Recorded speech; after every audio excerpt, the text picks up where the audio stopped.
Hey everybody, welcome back to BobkeTV. Well, if you are a fan of disc brakes and professional bicycle racing, it is your lucky day. Cycling Tips reporting when they intercepted somehow a document where they were privy to a private conference call with the UCI's Equipment Commission. Cycling Tips has not said how they obtained the information, but they're reporting that the UCI will reinstate the trial period of disc brakes starting in June. The disc brake trial period was suspended after Paris-Roubaix when Francisco Ventoso fell into a spinning knife attached to the hub of a rider's bicycle and sliced his flesh to ribbons.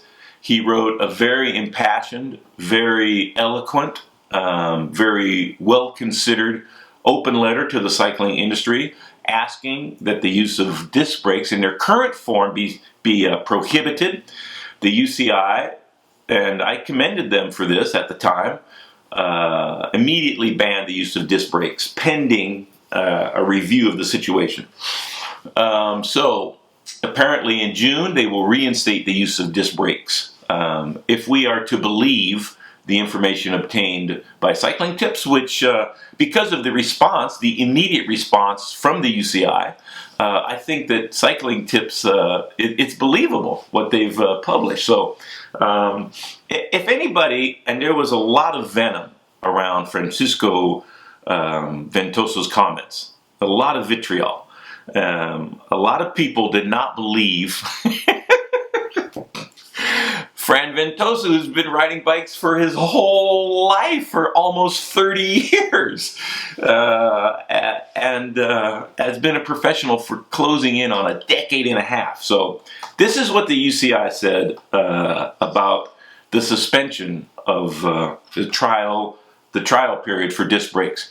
The test was suspended following a request to do so made by teams and riders through their representing bodies, after the injury suffered by Movistar team rider Francisco Ventoso at Paris-Roubaix. So you can lay your doubts to rest if you don't believe that Francisco Ventoso was injured by a disc brake. Now let's hope that when they reinstate the trial period in June, that there's a protective covering or the edges are duller, although I don't think rounding the edges of disc brakes is going to prevent them from slicing people's flesh to ribbons. I don't believe that. I also don't believe that they're necessary. And UCI's contention that is for the innovation of the sport is complete poppycock. If that were the case, if that was one of their missions, then the riders today would have as aerodynamic a bicycle as Miguel Indurain had in the 1994 Tour de France. If you look at pictures from Indurain's time trial bikes at the Tour, before tube shape restrictions were put in by the UCI, you'll see a bicycle that looks like it's from outer space. Miguel Indurain would win time trials as long as it's a level playing field, regardless of the tube shapes and the regulations for the bicycles. But the UCI, and also another thing, the weight of the bicycles. For smaller riders, 15-pound weight lower limit is completely arbitrary. The bicycle industry can make bicycles significantly lighter than that without any added danger. So for the UCI to push for disc brakes, something else must be going on. And I would love for the UCI to say why they're so adamant that the professional peloton use disc brakes. Brian Cookson, it's up to you. Please tell us why. Brakes that are on the bikes now work perfectly well. Why are disc brakes such an important agenda for the UCI in spite of a lot of contradictory information coming from the organization? Cookson promised progress. He promised a new administration. He promised a much different sport for people that love cycling to follow and believe in.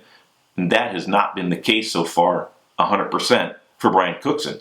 The UCI continues to take a step forward and 3 steps backwards. And this trial period, again, after obvious dangers to the riders, starting in June for disc brakes, is a step in the wrong direction. Please, Brian Cookson, elucidate us. Tell us why disc brakes are coming back so quickly into the professional peloton, and why risk the safety of the riders for something that is maybe a little bit better at braking, but carries with it a tremendous amount of risks on top of that. Thanks for your comments, everybody. You can feel free to weigh in on the disc brake controversy in the comments section. Subscriptions over 5K, thanks everybody for that. And thumbs up is very helpful. Follow me on Twitter and Facebook. And let me ask you, please, just say what you feel. Just tell me what you believe. Name calling, vitriolic, venom, just leave that out. You can go on a lot of other forums and share those opinions, but please leave them off of our comment section. All right, everybody, thanks a lot. The bad. Froomy. Yowzer. Flat tire, that's understandable. Closes to within spitting distance of the peloton and can't quite close that gap down, and winds up losing almost 20 minutes on a single day. This guy won the Tour de France twice.